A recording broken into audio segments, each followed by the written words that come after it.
ကျွန်တော်ပြောမယ်မန္တလေးရောက်လို့တဏီကုံဈေးပတ်ဝယ်ပြီးဥမာဒါဆိုရင်ကျွန်တော်တို့ကဒါမိမိခင်ထိုးမုံဝယ်လာပါဗျာအဲ့လိုပဲ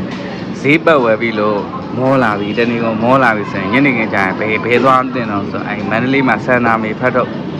အဲ့ကောင်ကောင်းတယ်အဲ့ကောင်နဲ့ဘီယာနဲ့ချတော့ကောင်းတယ်